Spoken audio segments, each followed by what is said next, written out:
안녕 여러분. 저번 영상은 재밌게 봤어? 주인장이 아직까진 녹음을 못하겠다고 찡찡거려서 이번 영상까지도 설명충 역할은 나 호빈이가 대신하기로 했어. 저번 영상이랑 마찬가지로 이번에도 호그와트 레거시에 등장하는 신비한 동물들 이야기를 준비해 왔는데 이번 영상까지 완벽하게 다 본다면 여러분은 뉴트나 해그리드만큼은 아니더라도 어디 가서 후플푸프 출신 아니냔 이야기 정도는 들을 수 있지 않을까 싶어. 자, 그럼 영상 시작!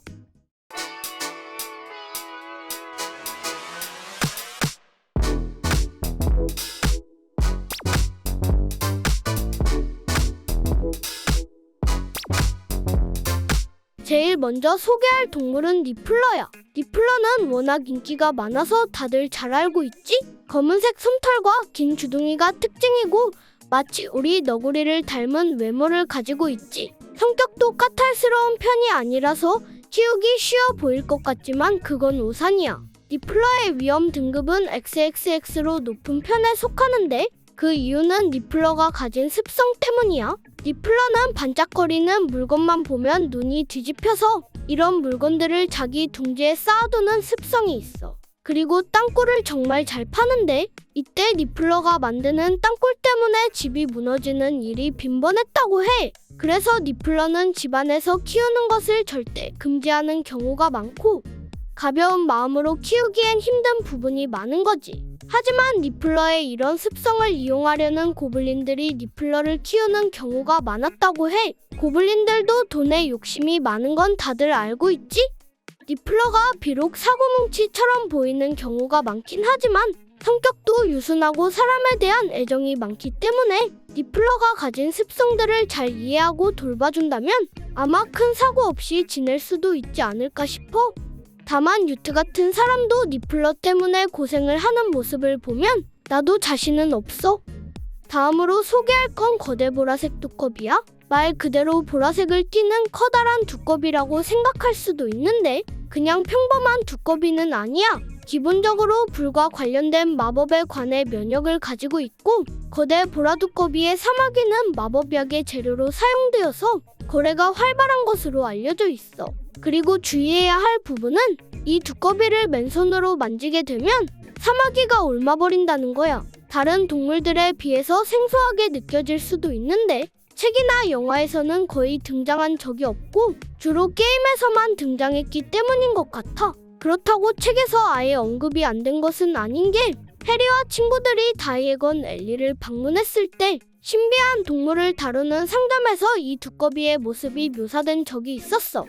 다음으로 소개할 동물은 니즐이야. 니즐의 모습은 언뜻 보기엔 고양이 같지만 털이 지저분하고 귀가 크고 꼬리는 사자 같다고 표현되는 경우가 많았는데 외형보다는 높은 지능 때문에 더 유명한 것 같아. 니즐에게는 수상하거나 믿을 수 없는 사람을 본능적으로 감지하는 능력이 있다고 해. 그래서 반대로 봤을 때 니즐이 따르는 사람은 믿을 수 있다는 증거도 되겠지. 니즐의 성격은 보통 사나운 경우가 많다고 들었는데 진심으로 좋아하게 된 마법사에게는 길을 잃었을 때 안전하게 집까지 안내를 해주거나 심부름을 해주는 등 최고의 반려동물이 될 수도 있다고 해. 니즐은 특이하게 고양이와도 교배가 가능해서 종종 니즐의 혼혈인 고양이가 있기도 한데 헤르미온느가 기르던 크룩싱크가 니즐의 혼혈로 알려져 있지. 그래서 크룩싱크가 스케버스를 미친듯이 쫓아다니고 괴롭히기도 했고 시리우스 블랙에 심부름을 해주는 등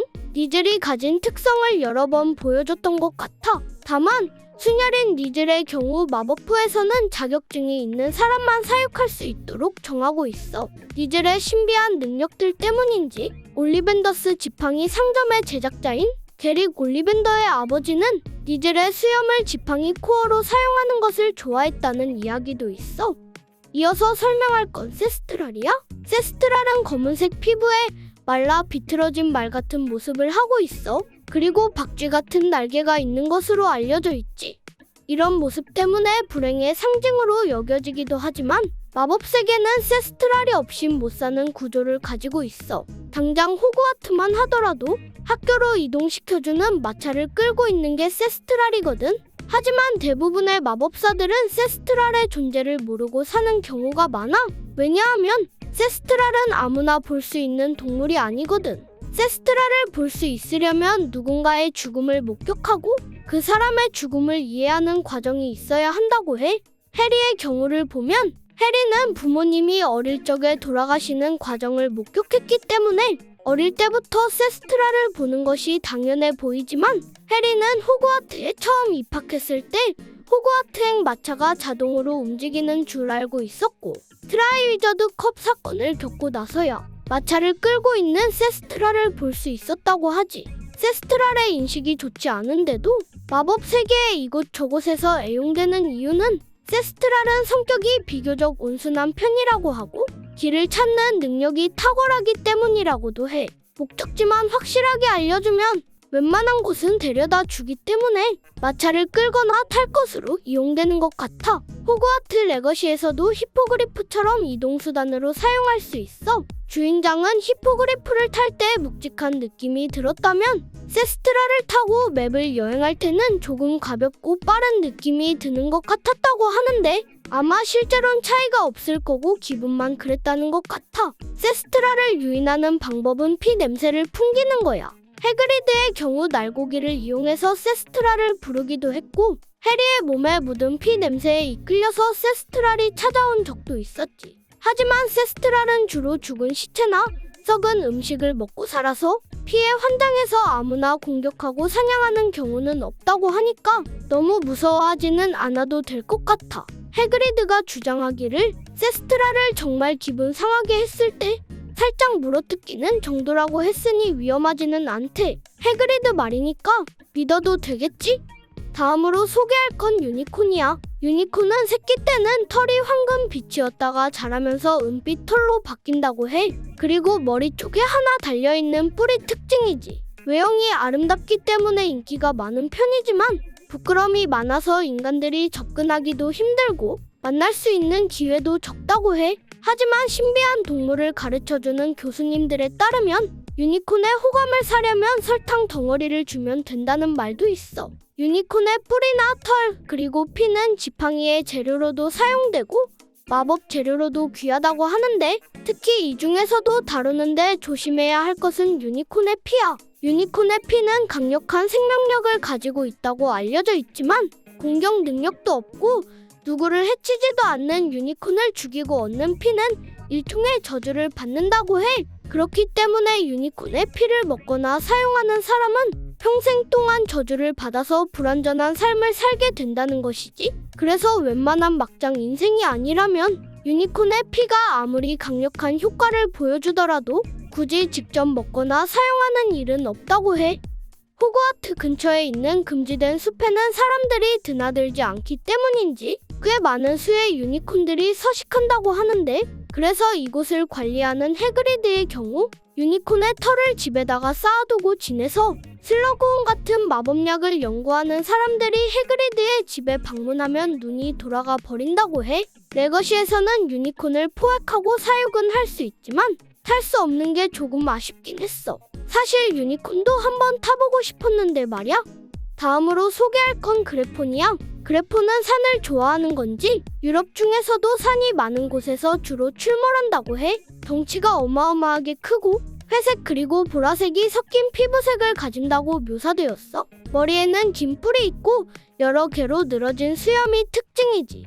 그래폰의 가죽은 드래곤의 견줄만큼 아주 단단하고 마법에 관해서 면역도 있다고 알려져 있는데 특히 그래폰의 뿔은 마법약의 재료로 사용된다고 해. 그리고 그래폰 자체가 보기도 힘들고 상당히 난폭한 편이어서 이런 재료들은 구하기 힘든 만큼 아주 비싸다고 해. 그래폰을 마법사가 직접 다루거나 길들이는 것은 불가능에 가깝다고 하는데 마찬가지로 산에 사는 트롤들이 그래폰을 타고 다니는 경우가 드물게 보인다고 들었어. 하지만 트롤 역시도 그래폰을 길들인 것이 아니라 그저 타고만 다니는 것이라서 그 트롤의 몸에는 온통 그래폰으로 인한 상처들이 보인다고 해. 여러분이 그래폰을 먼저 접한 곳은 영화 신비한 동물 사전에서였겠지? 사실 영화에서 그래폰이 처음 나왔을 때 내가 생각했던 그래폰의 모습이랑은 조금 차이가 있었어. 산에 사는 육지 생물의 느낌보다는 캐리비안의 해적에 나오는 데비 존스를 더 닮은 것 같았거든. 호그와트 레거시에서도 신동사에 나왔던 그래폰의 모습을 거의 그대로 가져왔다고 봐도 좋을 것 같아. 하지만 그래폰이 워낙 덩치가 크고 계속 보다 보니 멋있게 생긴 것 같아서 지금은 마음에 들어. 신비한 동물 사전 시점에서 뉴트는 그래폰이 거의 멸종 단계고 자신이 마지막 개체를 보호하고 있다고 했었는데 호그와트 레거시는 그보다 과거 시점이라 야생의 그래폰을 만날 수 있었던 것 같아. 그리고 또 하나, 레거시에서는 그래폰을 육상 이동수단으로 이용할 수 있는데 밀렵군대를 그래폰으로 날려버리는 재미가 아주 쏠쏠하니까 아직까지도 레거시를 플레이할까 말까 고민하는 사람들은 참고해도 좋겠지. 드디어 대망의 마지막 동물, 바로 피닉스야. 우리말로는 불사조라고도 하지. 덩치가 크지는 않은데 그 희귀성이나 마법적인 능력들 때문에 먹을 뿐만 아니라 마법사들에게도 전설처럼 전해지는 새야. 깃털은 불타는 듯한 붉은색, 그리고 꼬리 깃털이 황금색인 걸로 묘사되는데 먹는 것도 허브만 먹고 주인도 스스로 선택하기 때문에 기본적으로 아주 까탈스러운 새라고 생각해. 피닉스가 위험 등급을 XXXX로 부여받은 이유도 피닉스가 난폭하거나 사람을 공격하기 때문이 아니라 우선 피닉스 자체를 만나고 길들인 마법사가 너무 없기 때문이라는 말도 있어. 하지만 전투 능력이 전혀 없는 것은 또 아닌 게 위험 등급이 최고 등급인 바실리스크에 맞서 싸우고 심지어 눈을 실명시킬 정도였으니까 약해서 공격을 안 하는 게 아니고 착해서 안 싸우는 거라고 봐도 될 것 같아. 해리포터 시리즈에서는 덤블도어 교장이 교장실에 매번 데리고 있었으니 쉽게 만날 수 있어 보였겠지만 사실은 그게 처음이자 마지막 피닉스였다고 봐도 되겠지. 피닉스가 가진 가장 놀라운 능력은 영원히 살 수 있다는 거야. 우선 피닉스가 몸이 약해지고 죽을 때가 다가왔다고 느끼면 피닉스는 스스로 불 속으로 들어가고 그 잿더미 속에서 다시 새끼의 모습으로 되살아난다고 해. 이것 외에도 피닉스에게는 몇 가지 능력이 있는데 우선 디리코울과 마찬가지로 갑자기 사라졌다가 다른 장소에서 나타날 수 있는 능력이 있고 피닉스의 울음소리는 순수한 사람에게는 용기를 북돋아주고 그렇지 못한 사람에게는 공포감을 불러일으키는 능력이 있다고 해. 또 한 가지, 피닉스의 눈물도 엄청난 회복력이 있다고 하니까 수많은 마법사들이 왜 피닉스를 탐내는지 이제 알겠지? 덤블도어 가문의 상징이면서 덤블도어와 함께하는 새라는 별명이 있기도 한데 해리포터 시리즈에서는 덤블도어 교장의 퍽스가 등장했고 신동사 시리즈에서도 피닉스가 한 마리 나오긴 했는데 그게 아직 퍽스인지 아닌지는 밝혀지지 않은 상태야. 그리고 퍽스는 덤블도어 교장이 사망하면서 슬픈 울음소리만 남기고 어디론가 떠나버렸다고 해. 그렇기 때문인지 까탈스럽기는 하지만 누구보다 정이 많은 동물 같다는 생각도 들었어. 호그와트 레거시에서도 피닉스를 포획하고 사육할 수도 있게끔 되어 있으니까 설정이나 그런 건 게임적 허용으로 덮어두고 일단 피닉스를 직접 볼 수 있다는 것 자체가 기쁜 부분이 있었어. 주인장이 호그와트 레거시를 플레이하면서 느낀 바로는 여러 가지 신비한 동물들을 직접 찾아다니고 포획하거나 이동 수단으로도 이용하는 과정에서 개발자 분들이 팬들에게 여러 가지 경험을 시켜주려고 노력한 부분들을 많이 느꼈다고 해. 그러니 게임을 아직 안 즐겨본 분들은 여유가 될 때 한 번쯤 즐겨보는 것도 좋을 것 같대. 이번에 준비한 내용은 여기까지야. 영상 끝까지 봐줘서 고맙고 좋아요랑 구독 누르는 것도 잊지 마. 그럼 유바!